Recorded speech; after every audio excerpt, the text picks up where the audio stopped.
Excited to dig into action plans. I find that every time we cover action plans, people kind of either learn something new, or there's like, oh, I didn't realize we could do that, or you know, new features are added, new things are added. So first and foremost, what is an action plan and follow-up, boss? Yeah, definitely. So action plans are definitely like one of our strong like utility pieces of follow up boss. And basically at like its core, it's a sequence of actions that you can apply to a particular lead. So it can be a combination of maybe emails, but other things like tasks or changing stages and tags. Awesome. So yeah, the sequence of those things and the timing of them. And so we're going to cover really four key areas today. One is the best practices with action plans and how to make them. Also how to apply them, because they can be applied automatically in a few different ways. And of course, they can be applied manually. And we're also going to go through how to actually do that. But I think another key area we wanted to focus on, I think people really focus sometimes on action plans for leads, and sometimes lose track of the sense that they can also be great to follow up with sphere and past clients, but we want to be careful with that, right? We don't want to just send an overtly automated message to our most highly valuable people. So we'll dig into that. So what are some of the best practices of action plans, Caroline? Yeah. So, action plans are definitely like really flexible. They can be, from really simple, just like one action to being like very, very robust, spanning over the course of like 2 years, for example. So, there's a lot of room to play around with action plans. So, some things like if you're kind of wanting to get started with these, or like, when we talk about best practices, one of the first things that I think is super important is just starting small. You can always add more. And also like, in terms of having like many, many action plans, and also the steps within each one. So I think it's good to start small and have like a few core action plans that you're really comfortable with. And then in terms of the steps within each action plan, I think it's also good to start small there too. So maybe don't have an action plan with, 100 steps, maybe start with something smaller, like 6 steps, and like feel very confident in that sequencing. That's great. And it's easier to train people on that, or remember or understand, what those do. And I love that idea too, because it's easier to find missed opportunities and add them than it is to have a bunch of noise and try to figure out what to cut back on. So Right. Because then you can go back and audit, see what's working, see what's not working, and adjust. And if you started small, that gives you a much better jumping off point. right, for sure. Some of the other things that I think is good is, before you like dive in and start creating all these action plans, kind of like have a goal in mind in terms of maybe what are you trying to automate? So if you're, wanting to automate some of like your nurture follow up, sit down and like have that be the core goal as you're building this plan. And think about things that can be automated, such as assigning tasks or changing stages, where some things just because you can automate it doesn't mean you should. So things like communications, like different emails that go out, just be mindful of that content and use that kind of automated piece sparingly. And use the action plans to really power like getting agents to engage with the person when you want. So don't go too heavy on sending like all of these automated emails out, for example. Yeah, for sure. I definitely agree with that. And again, you can obviously manually send email templates where you have the chance to add to them and say, hey, Susie, it was great talking to you yesterday. That's obviously a much powerful use. You can still do the template, but people, I think more than ever, are hyper aware of canned messages. And then we'll get into this a little bit later, but then the idea of using things like, if the person has been in the system for 14 days and their stage is still lead, maybe change them to a nurture stage. Or one of the things I like to do at the end of plans, again, we'll get into this a little deeper, is to add a tag that they've had that plan. So if you either don't want to add them to that plan, or you want to know everybody who's completed a plan and now is not on a plan, just little things like that I think are a lot more powerful when you're structuring, these things out. So Right. And because, automation or plans run on their own, you want to make sure that the messages within those don't conflict with the things that you are sending out manually. So like if you are have a phone call and send a manual follow-up, you wouldn't want an action plan to immediately send another follow-up or something like that. So it's good, again, back to starting small, know like what is being sent out through these action plans. awesome. And then tasks. Let's talk about tasks for a little bit. I know people love to add a task, follow up, make a call. I think there's two big things about tasks. Be really careful, I think, not to just have a bunch of tasks, because then you get behind and then you don't do that. I'm a big fan of using tasks personally for very definitive, hey, this guy said, call me in 3 months. I'll be more interested in talking to you then about selling my house or whatever. That's a great thing for a task because it's time specific, maybe, or day specific, maybe even time specific. But I think the second part of that is name the tasks well. If it's call them on their closing anniversary, that's going to be a lot more productive for you than just having a task that says follow up or call.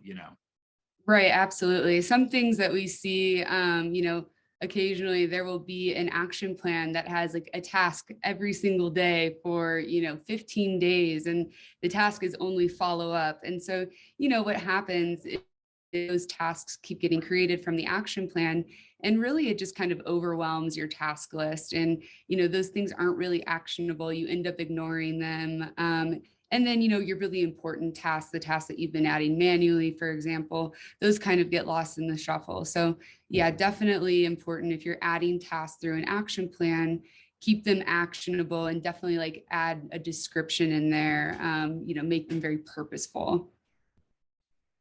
Awesome. And then the last thing, which is probably our favorite thing to say or remind people of, is just that as much as these are a way to set things and let them happen automatically, it is important to lay eyes on them periodically. So build them, stop building them, but put a reminder in your calendar in 6 months or 3 months to just lay eyes on it. One of the best things about action plans is they do have stats that you can look at in the back end. So there are tools to measure how effective they are, but if you're always changing them, you can't measure it. But if you never change it, then they may just be running ad nauseum, or things may be happening that you don't want to. So I know Caroline and I both say that a lot, but yeah, there's definitely the idea of like, set it and forget it, but just don't forget it forever. Come back to it, put something on your calendar once a quarter to review some of these. And yeah, as Lee said, we actually have stats on which action plans have the most engagement. And, that's where, going back to starting small, if you see some that have very low engagement, for example, those could be ones that you adjust. Maybe you adjust the email template that's in there or add another touch point, that kind of thing. awesome. Cool. So let's make one of these action plans. Can you share your screen, Caroline?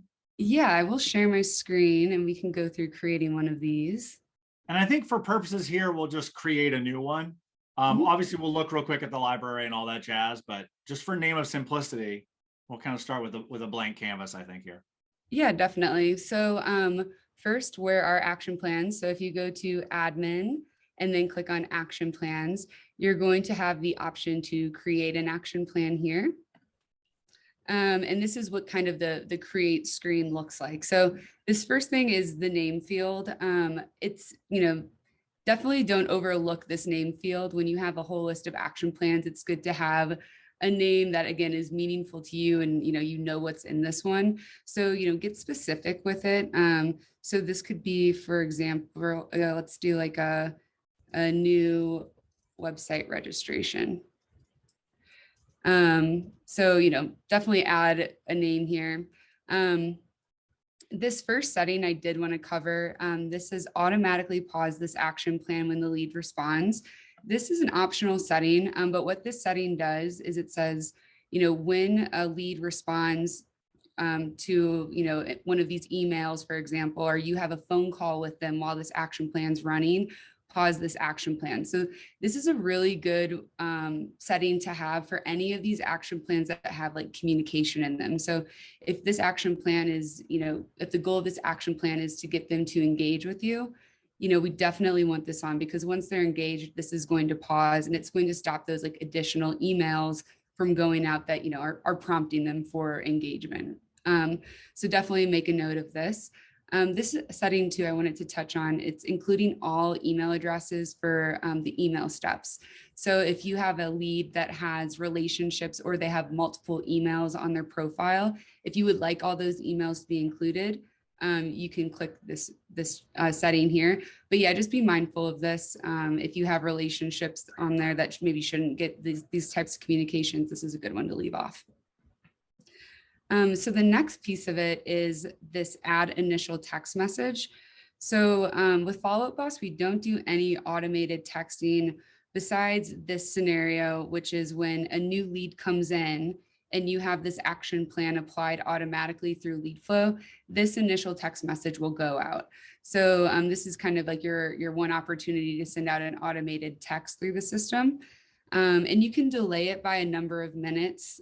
So people use this to make this seem like a more natural cadence when when the lead is created, maybe delay 5 minutes and then they get this text message. It's really good to use merge fields here. One of the merge fields I think is really useful is the greeting time. Yeah. If I can find it in here. So this is going to autofill like good morning, good afternoon, good evening, depending on what time of day the lead comes in. So greeting time is good. And just any other merge fields to make this feel like very personal. So obviously you can put in like the contact first name. So if, this was sent out in the morning, it would say, good morning, Caroline, and then, the rest of the message. Some other merge fields here that make a lot of sense would be like the inquiry address. So you could put in, I saw you were interested in XYZ property. So that is this text message piece here. And then down below is where we kind of start building out these other sequence of events that are going to happen. So you'll see first, this first step is set to run immediately. If we add another one, we can have it run X amount of days after the previous step. So you'll see if I add a 1 here, this step is then going to run on day number 2. So I just kind of wanted to touch on like what this sequencing looks like. And again, you can build this out to be as long as you want. There's no like time frame limit. You could delay this step to happen, 100 days later. But again, back to, starting small and having a goal for this plan, just use the sequencing wisely there. So if we were going after like a new website registration, one of the first things you might want to do is to send an email. So these are the different actions that you can pick from for the action plans. So this is the send an email step. You saw when I clicked that, the next thing to do is to choose a template. So this is where all of your templates that you've created, you can start to choose from here. So I'm not sure what's in this here, but yeah. And one quick note on that, because I still do this myself all the time. You do ideally, if you're sitting down focused on this, you should ideally create the email templates first. I still, to this day, I've made probably thousands of these. Still to this day, I'm like, oh man, gotta make the templates first. Yeah, what template do I want to use? No, that's a great point. So yeah, these are going to be all the templates that you've already created under email templates here. We do show you, if you click on this pencil, we'll show you a preview of what it is. And if you wanted to change anything in there, you can do it at this time. But that's the choosing the, and then the last piece is this from email. So this is going to be, generally people use agent assigned to the contact. So what that looks like is, if the lead comes in, it's assigned to me, this email that comes out, it's going to be from me. So like some other options, people may want to do like an intro email from someone in particular, or maybe you want to intro like a lender or something like that. Those are some options where you can basically like set who this email should be from, but I would say like most times it's just going to be from the assigned agent. Cool. And we have two quick questions, or one statement and one question that was relevant. I meant to mention also, before the greeting time merge code, you do need to put good, like it just inserts the actual greeting time or greeting the time of day. So you would still want to say good, and then it'll say morning, afternoon. I don't know if it says evening, but you do need good in front of that. And then Tommy has a great question too that I want to make sure we tackle about attaching PDFs. So you cannot do attachments. You can do an attachment in a one-off email if you're typing it. So that includes adding it to a template, but there's no way to put an attachment in a template. But the workaround is just to use some sort of cloud-based link like a Google Drive or a Dropbox or something to that effect. So so you can't do an actual attachment on an email template going out through an action plan, but the best workaround is just doing a link. Yeah. Was there any other questions? Sorry. There's one other quick thing, and I meant to mention this too, where you can change where the texts are sent from. So especially if you have team inboxes, you can control what number it goes out from.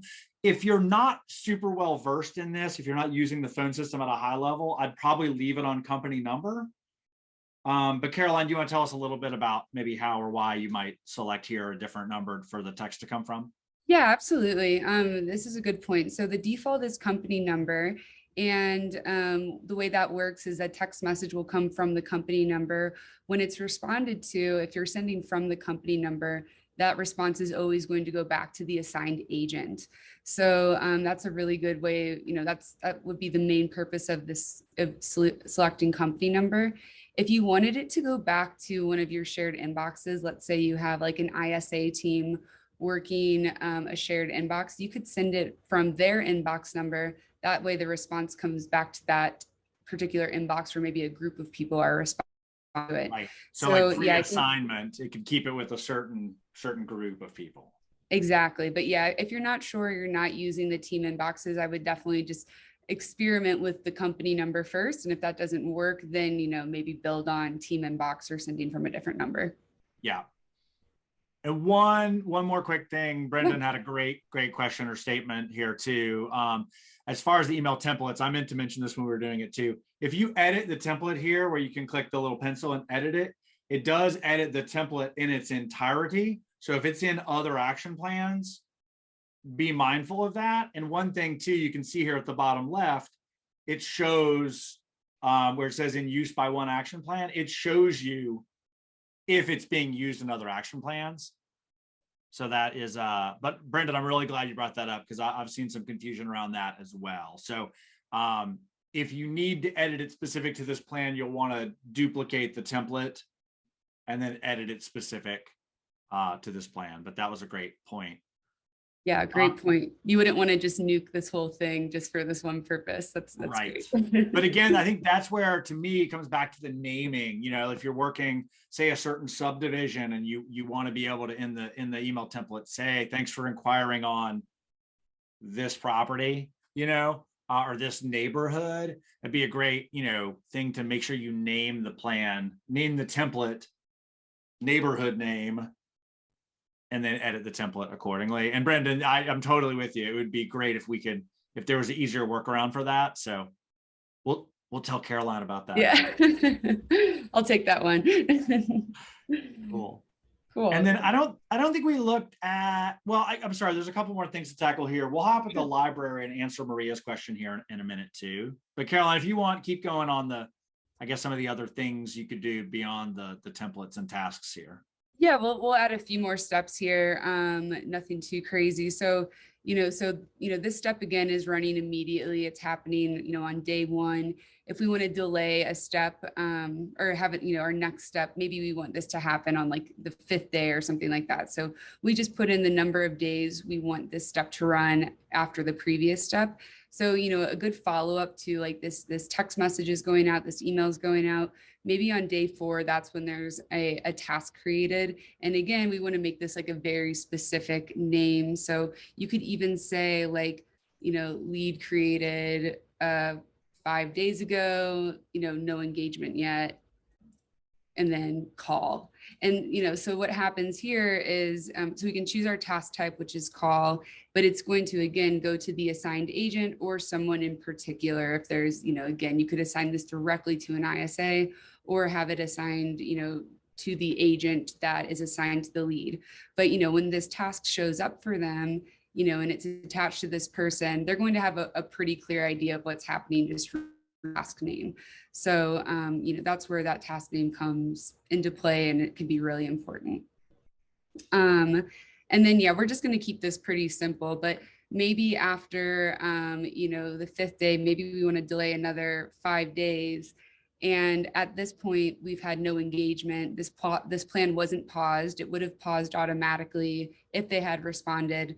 So maybe at this point, we do something like change the stage, and we change it maybe to, let's see, change it to nurture at this point. So not saying that this is a best practice smart list, just to give you an idea. But what's good about this is at the end of, this action plan running, something happens in the end to kind of keep this lead moving along in the process. They don't just kind of fall into no man's land. We're at least updating the stage, and we have, some record of what happened with this person over the course of the action plan. So that's kind of just like an overview of building these and like what they really look like. Yeah, and let me mention one more quick thing, Caroline, I didn't totally think about, that a lot of people I see do, and I think it works great, is adding tags up front. Like I have some people that have built plans that are specific to buyer lead flows. And so they're adding a buyer tag automatically right when they come in. Another thing is a lot of people will trigger a newsletter with the tag. And so they'll add that. If you guys are Ylopo users, or some Ylopo tags, a lot of times come in on Ylopo leads. But for example, if you wanted to retarget non-Ylopo leads, you would want to add, that Y import, Y underscore import underscore remarketing or retargeting, depending on when you started, for those sort of things. But this is where you could have those tags happen automatically for things like newsletters or other qualifications or things. Yeah, exactly. And I just kind of demoed, but you can add as many tags here, and you can always reorder these steps just by dragging and dropping these. And you can also edit or delete them here. Awesome. So Caroline, this is all fine and good. I don't want to have to build an action plan. I just want to get something started. What's an easy way for me to just Yeah, absolutely. So we preload some action plans in your accounts. So you'll actually see if it's a follow-up boss created action plan, you'll see it in your action plan list. The category is going to be follow-up boss. So there's a few in there already that you guys will see. But if you want kind of a larger list to choose from, we have an action plan library. And this is pretty cool because it's action plans that have been shared across all these different follow-up boss accounts. So these are, there's a lot in here, but there's also, a lot to choose from. So you can see, which team added this one to the library. And then you can also just preview these plans and see, if it's something that you would be interested in using. I think like a word of advice here is if you find something that, use this as almost like a jumping off point. So, like for this one, for example, I haven't looked through this one, but, if you see this one and you are really into the sequencing and like most of the messaging, you can copy it to your account by clicking this copy action plan. But I would definitely go through and make sure to like customize this a bit more. Make sure you add your bit of branding in there, your URLs, make sure there's not, you're not sending out someone else's website, for example, because these are from everyone else that's using follow-up boss. And that is pretty common. I just want to reiterate that, Caroline, because I've done this before too, where I go grab one. I'm like, oh, this is great. And then it's like, visit our website and the website is in the template. So yeah, you'll obviously want to go through and just be really careful. You don't want to be generating leads for somebody else. And then Maria had a great question, if there are any Spanish plans in here. And the short answer is, I don't know. I haven't come across any scrolling through. One quick tip, Caroline, I assume you could probably Command F, or I don't know if Control F works, but I mean, I think you could do and I don't know if they'd be named Spanish or not, but I believe on a Mac you can Command F. Yeah, it'd probably be in Spanish. Yeah, I don't know if there are here any Spanish action plans either, but if you create one, I mean, this would be awesome to share with others. So for any of the action plans that you've created, you can click on this share button and you can share it to the action plan library. So Yeah, if you'd like to create one, that would be an awesome one to share with us. Yeah, if somebody has in fact, I'll go out on a limb and say I'd be happy to collaborate on that a little bit. If I don't personally speak Spanish, but I'd be happy to facilitate that. Could they hit up product for that, Caroline, if they somebody has a plan to Yeah. share? Yeah, if they have a plan that they'd like to share, you could definitely share it with us and we could kind of get it out there. Awesome. Send that to product@followupboss.com if you've got a Spanish action plan or are willing to make one with us, and we'll collab with you. I think that'd be fun. And we should have some Spanish plans in here. So Yeah, that would be great. cool. And quick note on the recordings too. These always stream live to the Follow Up Boss Facebook group. They're always on YouTube, and I always email them out. So Maria, that's awesome. All right, cool. So library. So now we have plans, which is awesome, except that they don't magically go out. So how can Right. how can we use these action plans? Yep, exactly. So kind of the last piece of the puzzle here is applying these action plans and starting them. So there's really 3 ways for action plans to be started. The first one is on lead flow. And I think this is a really place to start if you haven't really, played around with action plans, or you want to start, working on automating some of these processes. Lead flow is a really good place to start. So on your lead flow screen, you'll see on this right-hand column, like for this one, for example, it says no action plan. This is where we can set an action plan. So I could see my there's my action plan that I just created.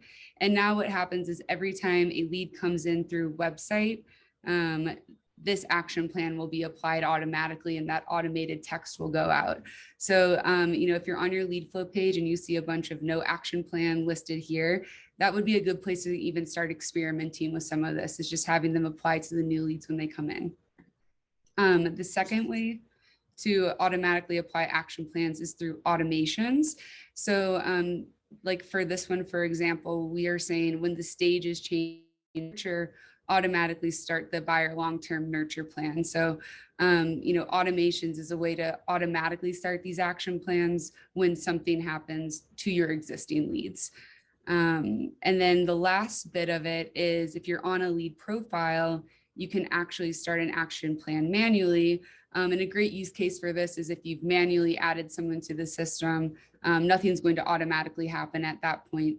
So from here, you can go in and you can activate the plan from here. And so anytime an action plan's running, you'll see it here in the lead profile. You'll see that it's running, you can pause it, and then you can also view the steps that have happened. So this plan was started 29 minutes ago. It created this task, and here are the upcoming steps, and you can kind of see that sequencing. So this is, if you're ever wondering if there are action plans running, you just check out this little like action plan details box on the lead profile. Awesome. And it even shows completed ones. There's a little section so you can even check if they were previously on a plan. For example, if you wanted to put them on a plan again, you can see which ones have already completed as well. If there are completed, it'll say view completed plans in that same box. Mm-hmm. Yeah, exactly. So cool. That's awesome. So those are the 3 ways to apply it. So in lead flow, which is basically automatic on a new lead, an automation, which is just according to whatever criteria you tell it. Stage change is a great place to start. I love this nurture one. For me, I love brand new leads getting on a plan that if they don't engage, the stage changes to nurture or long-term nurture or move them to a pond, whatever that is, but then have that trigger some sort of once a month, once a quarter, just pretty low touch, but top of mind type of stuff. And then obviously adding them manually. You cannot add them. This will take us into one of our questions. You cannot add them or remove them manually in bulk. Brittany has a great question, meaning that you can't, like, you can select people and then either batch email or change the stage or do that in bulk. So you can't stop or start plans in bulk within Follow Up Boss. Brittany has a great question, just says there's a way to bulk stop these. There's a lot of people not contacted that are getting overloaded with emails and tasks and stopping them all. Caroline, correct me if I'm wrong, but I think there's 2 options here. Number 1, if you edit the plan to take out some of those emails, the people will still be on that same plan. So as long as they haven't gotten to that phase of the plan it'll stop. So if you either edit that those emails are further apart or remove some of them, is that accurate, Caroline, that moving forward, those won't be sent? Yep, exactly. If you are editing a plan that's running on one person or many people, whatever edits you make will happen live on those plans. So if you remove a step that was supposed to be applied to someone maybe tomorrow, that step will no longer send out. So yeah, you can definitely edit these even if they are, active on different people. And I guess in theory, I'd be cautious with this. And again, this may be more of a Caroline question, but I believe you could delete the plan and that would stop it. I'd be cautious of that, but is that accurate, Caroline? Yep, that's accurate. So, if you're overwhelmed with what's happening on a particular plan, there's just too much going out. You could always duplicate the plan so that you don't lose it. But then if you delete it, it's going to stop for anyone that's on it. So if you want to delete, duplicate it, delete it, and then adjust it and kind of start fresh, that's totally doable. Yeah, awesome. Perfect. And Laura, I'll tack your question really quickly. Laura had a question about if this affects the smart lists. It doesn't per se, not directly. There are things you could do that would tie to that. Bridget, maybe if you could find a link to a recent smart list office hours, we could drop that in. They're not related per se. So they're not going to automatically come into your smart list. It depends on your smart lists. But Caroline. Yeah, we have there's some crossover here. So we have this filter with last sent action plan email. So that's a column that you could add to your smart list if you were wanting to see kind of like, in the context of everything else, are they also receiving action plan emails and like when was the last one? Add this column to your smart list and you could also filter by it. But that's kind of the extent of really the crossover. You know what, Caroline, now that I reread her question, I think she's actually talking more about reaching out to them, potentially stopping the plan. And so the short answer to that is outbound attempts do not count as contacted. It's them responding to one of those that would stop the plan. So I think that's actually, when I reread her question, I think that's more what it is. Right. Yeah. So any outbound attempts don't stop it. It's any inbound text messages, inbound emails, or I believe phone conversations lasting more than 90 seconds. Those will automatically pause the plan. Perfect. Awesome. Okay, cool. I apologize. I think I just read it wrong the first time. So I think we're good now. Caroline, do we have anything else we needed to cover? We've got a couple of questions I want to make sure we answer. I just don't want to take us off track on our stuff.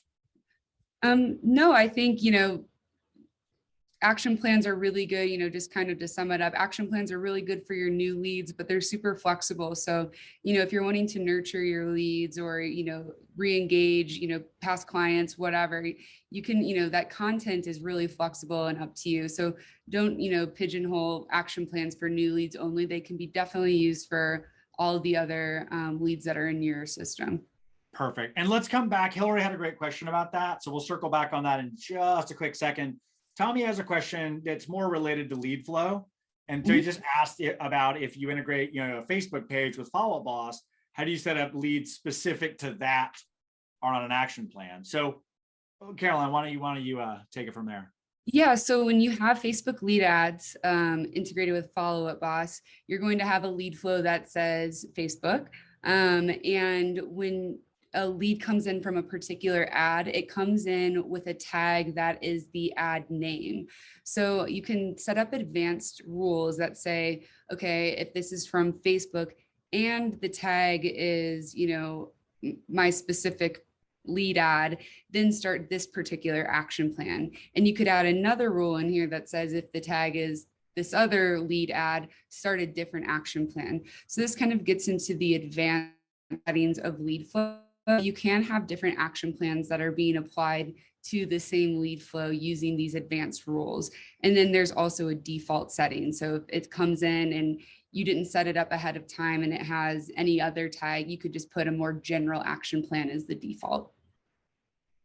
Awesome. Perfect. So yeah, and those lead flows, obviously, as Caroline said, are specific to that source, and you can even drill down more. So that is a really powerful way to potentially say, this specifics and this specific person from this specific source, a more relevant plan. But I think back to what we said at the top, still a focus on just starting simple with these. If you're not, really well versed in these, keeping it simple.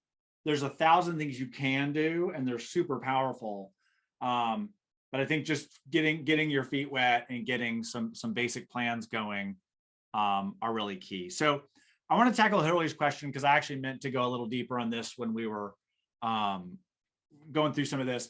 Hillary asked, what kind of plan do we suggest for a repeat and referral, sphere, past clients? I'm a huge proponent of sending a newsletter, whether it's weekly or monthly, just as a top of mind touch, things to do, not all about real estate necessarily, but things like that as a touch. And that could be a lead or a past client. In my personal opinion, I'm a big fan of really, really simple text-based follow-up for past client sphere. Things like, hey, I was just thinking of you, how are you? Just really, they don't need a long 5-paragraph, I got this thing on my website, or hey, check this out, or here's a blog post. Like, they just want you, especially if you know them as a human, to just some sort of, quarterly-ish touch. It's like, hey, I just think, if you're going to automate it, just something simple like I was just thinking of you, or, I was at the store today and you came to my mind, whatever kind of suits your flavor. But I like the really simple text-based. When I say text, I mean, not like an HTML fancy thing, just like a, hey, Susie, I was just thinking of you. I hope you guys are doing well, type of thing. Right, definitely. I mean, I think people are pretty in tune with like what seems very automated. And so Yeah. I think keeping it simple is definitely great advice there. Now, bear in mind, though, as well, I want to make this really clear. If this is being sent out through an action plan, if you're not sending this manually, it's going to have an unsubscribe link on the bottom. That's just like canned spam stuff. So as much as we want it to feel like we're sending a one-off, quick note, if you're sending this as part of an action plan, it's going to say, you can unsubscribe at any time. It says I'm a real person and I'm, whatever, but you can unsubscribe anytime. If you send it as a manual one-off, it will not have that because it's a one-to-one manually sent email. So I just wanted to make sure that we mentioned that as well. All right, Caroline, we covered a lot of stuff, how to make them, how to find existing ones, how to apply them. Any last words of wisdom you can give us on action plans? Yeah, I think, again, start small, keep it simple, and just try one out, start a gauge with, build one or use one that's existing and just track it, see how how people are engaging with it, see how it's performing for you, make adjustments. And I think that you'll start to see, what's working, what's not, and really go from there. But yeah, if you're not sure at all where to start, again, maybe add one to one of your lead flows and see how that action plan starts performing. Because I think this is a super powerful tool. It's really flexible. And you can definitely like customize it to exactly your needs along the way. Perfect. Love it. Hope to see you on the next office hours. You'll have a great week. Thanks, everyone.